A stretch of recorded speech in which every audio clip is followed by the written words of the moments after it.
What I want to tell you about now is about rhythms in the brain and some of the really exciting stuff that we've learned in the past 10 years or so about what happens in the brain when you listen to the rhythm.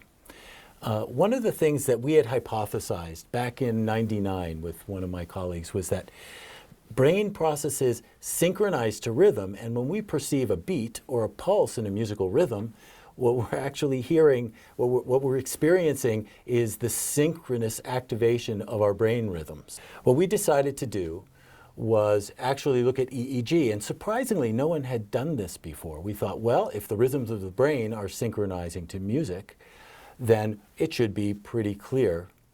If we just look at the brain, we should be able to see it. So what we used was electroencephalography, or EEG, and in this technique, what happens is you take a net of electrodes and you put them on a human scalp, and you can record the very weak electrical signals that are being generated by the brain. In a first study, we looked at both evoked and induced signals that are generated by the brain, and you can see them here on the screen. In the evoked signal, what you're looking at then is bursts of activity at about 20 hertz following the events. Okay.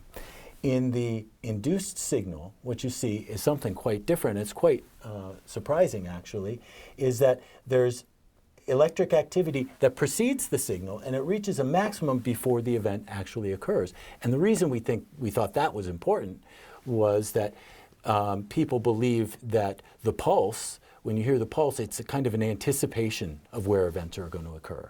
And we saw these anticipations before actual events and before events that we left out in the stimulus.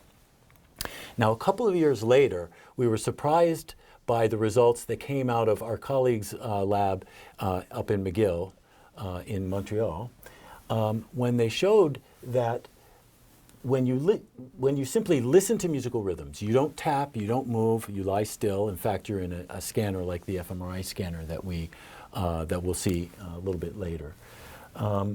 When you simply listen, your brain activation looks a lot like it does when you're tapping to rhythms. In other words, motor areas of your brain are also active when you're listening to rhythms.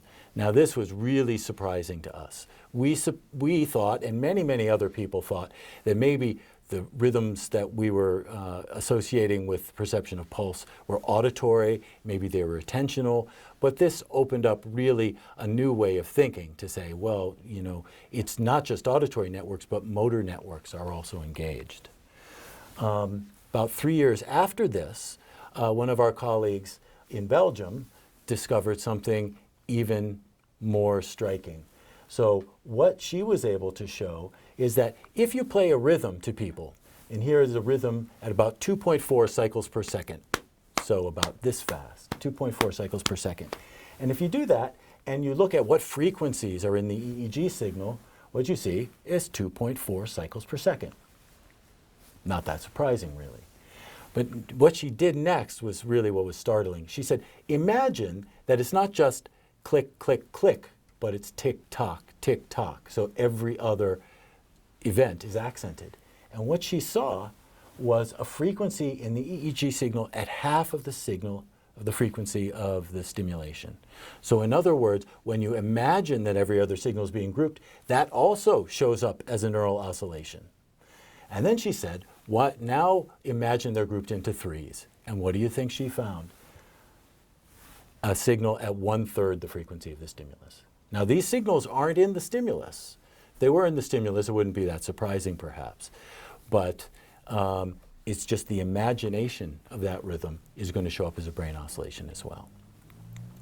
Now, what we wanted to do is we went in and we did an MEG experiment. Magnetoencephalography works maybe similarly to EEG, but it records magnetic signals, not electrical signals. The advantage of the MEG is, of course, that you get the same time resolution with the EEG, so you can see what's happening as the brain keeps up with a rhythm, but you can also see what's happening in all the different areas of the brain, somewhat like fMRI. So the first thing we did is we went back and we redid our first experiment, the one we did with the EEG.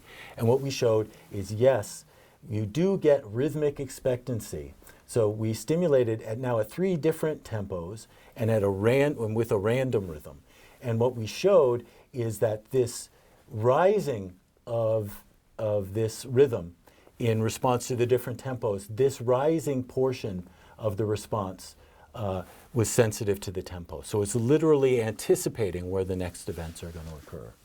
But even more strikingly, when we went to look at what parts of the brain were oscillating in synchrony with auditory cortex, this happened in auditory cortex. What parts of the brain were oscillating in synchrony with auditory cortex? We found the same motor regions that had been found a few years early in fMRI. Now, in the fMRI study, you can't really tell what's happening on a cycle-by-cycle basis with the rhythm, but here in MEG we could. And what we were seeing, not only is the auditory cortex synchronizing, not only are motor areas active, but they're communicating with each other through oscillations, through neural oscillations. So this led us to a kind of a conceptual model of what's going on when you listen to rhythm. So your sensory cortex is stimulated with an auditory sound. Neurons, excitatory and inhibitory neurons, interact and produce oscillations. In motor areas of the brain, excitatory and inhibitory neurons are also interacting to produce endogenous oscillations. Now, these oscillations might arise in ways like we saw with the metronome demo. So they're endogenous properties of the brain that would oscillate presumably without any stimulus at all. But when they're stimulated with an auditory rhythm, these auditory and motor areas interact, and the result of that interaction is the perception of pulse. So this led us to a theoretical prediction. So what some people had said in the literature is, yes, when you listen to a rhythm, your brain resonates to the rhythm. In fact, if I tap this table with a rhythm and I put a sensor somewhere on this table, I'd be able to measure the table vibrating, right? And it would have the same frequency as the frequency at which I tapped the table. So in some sense, just to see the brain resonating to rhythm isn't that interesting. What people said is, well, you know, really probably the brain is a computer and it needs some special purpose circuitry or some special purpose algorithm to compute where is the beat in complicated rhythms. Okay? But what we have suggested, and I'm going to show to you now, is that maybe that's really not necessary. Maybe neural oscillation can do the job all on its own. So first, let's talk about what a complex rhythm is. Okay? So here, I've got a very simple rhythm. So here's a metrical structure, like one I showed you before. The brighter dots are the pulse. Okay? These pulses are going to be at 2 hertz. And the rhythm is a pretty simple one, so the events occur on the pulse. So let me play it for you. Nothing special. If I tap to it,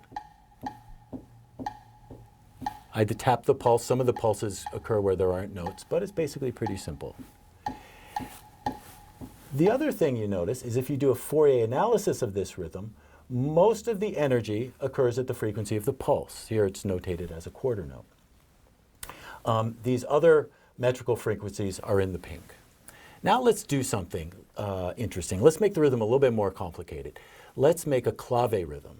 And how I'm going to make a clave rhythm is I'm going to move some of these events from stronger beats to weaker beats. I'm going to move them off the pulse. Okay, and you'll hear immediately it's a little more interesting rhythm, maybe more something like you'd find in jazz.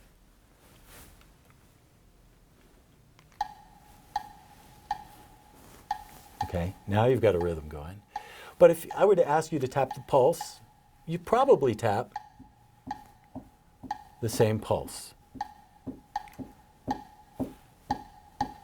Now, if I ask what frequencies are present in that rhythm, at the frequency of the pulse, look, there's less energy now.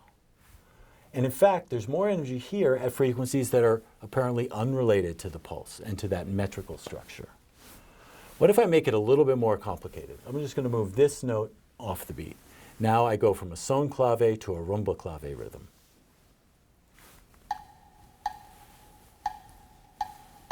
Okay? But the pulse is the same.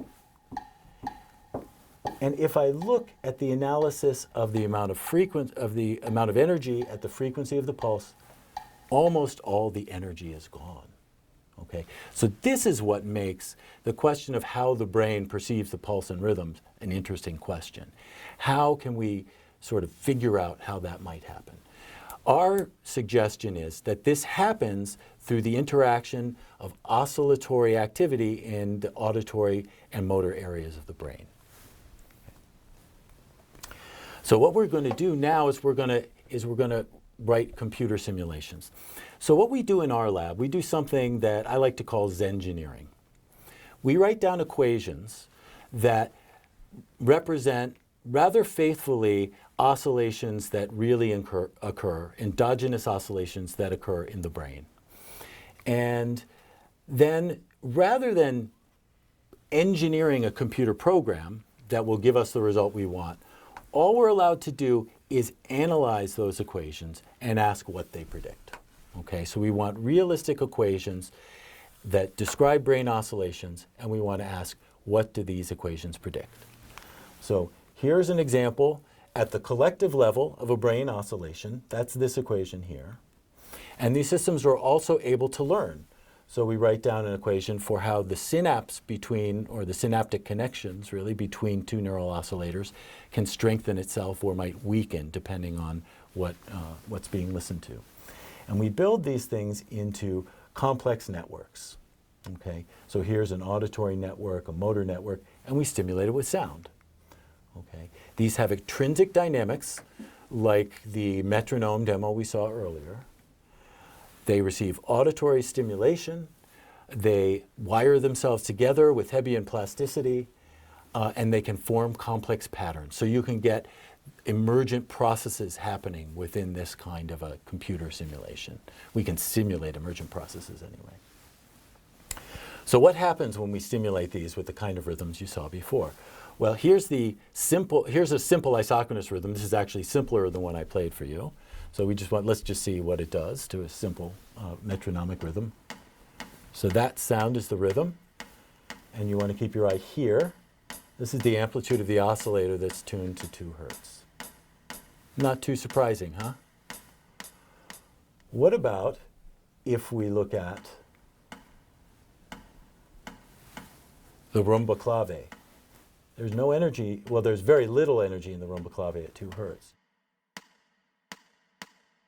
Surprisingly, for some reason, that 2 hertz oscillator increases amplitude faster than the others. This was striking to us when we saw that. And we, in fact, we've done a lot of work to analyze why that happens, and we can now explain why that happens. But at this point, we didn't know why that happened. Okay, so when we saw predictions like this, we asked, how can we really show? And even the rumba clave has a little energy at 2 hertz. Maybe somehow, for some reason, the brain's amplifying frequencies in that range. Wouldn't it be interesting if we could devise a way to create rhythms that had no energy at the frequency of the pulse, what we would call missing pulse rhythms, so that if we saw people tap at that frequency, or if we saw a brain response with that frequency, it would literally prove that endogenous brain oscillations were involved in recovering that pulse. Okay? So this is what we did. We designed an experiment, and we ran a number of different rhythms. So we isochronous, various different levels of complexity. And these, labeled complexity level 4, have no energy at 2 hertz, at the 2 hertz pulse. Okay, 2 hertz is our canonical pulse. Actually, in this experiment, we ran different frequencies and different levels of complexity. And that made it quite hard. Actually, as I piloted this experiment myself, with the changes in rhythmic complexity and the changes in tempo, some of the rhythms I actually couldn't even tap the pulse to. So it was a hard experiment, I'll have to say. And we ran these through our computer model, and here's what happened.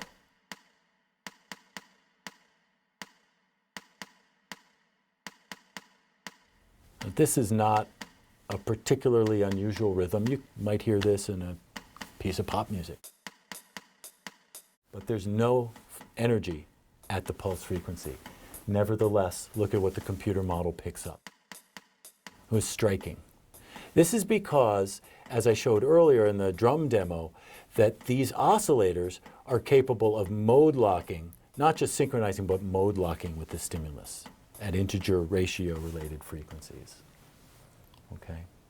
So how are we going to make predictions for an experiment? Well, first of all, we're going to take our motor network, or actually our auditory network too, and we're going to sum up the activity of all the oscillators. And what that's going to do is it's going to provide what we call a mean field representation. This is our prediction. We predict this is what we're going to see in EEG, and we predict this is what's going to correspond to tapping when we ask people to tap the pulse of these rhythms. And we can also do a frequency analysis, and we can predict what frequencies we'll see in EEG. And here we had an isochronous rhythm, and we predict we'll see a lot of energy at 2 hertz. Not so surprising. Okay. So here again is an isochronous rhythm. Here's the sensory network, the motor network. The white here are the events in the stimulus, the rhythmic events. And the red is the FFT. And you see there's a lot of energy at 2 hertz, a lot of energy in the sensory network, a lot of energy in the motor network. Okay. This is why stimulating with isochronous rhythms isn't all that exciting. Let's go to a missing pulse rhythm. Now we see something interesting. What's going on is, if you can see, the green, the trace of the sensory network, is producing something like a pulse every time there's an input event. It's almost like a representation of the rhythm. However, it's not exactly a representation, because it's also producing a little bit of energy at 2 hertz. Not a lot, but a little bit. Okay, so there's mostly producing energy at the frequencies of the sensory stimulus, but it's adding some frequencies. But now look what's going on in the motor network. Motor network says 2 hertz.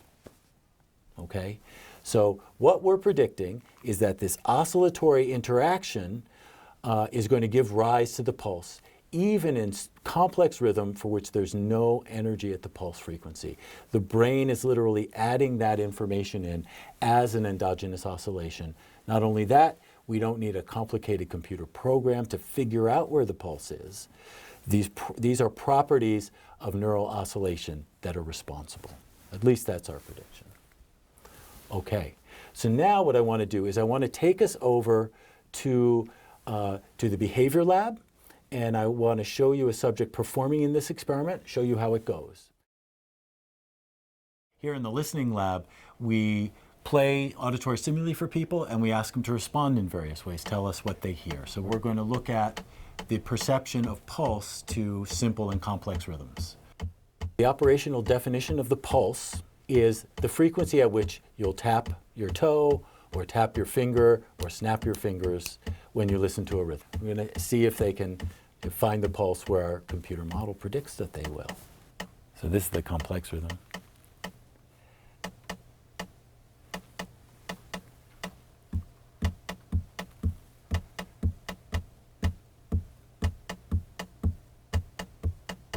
And can we do the random rhythm?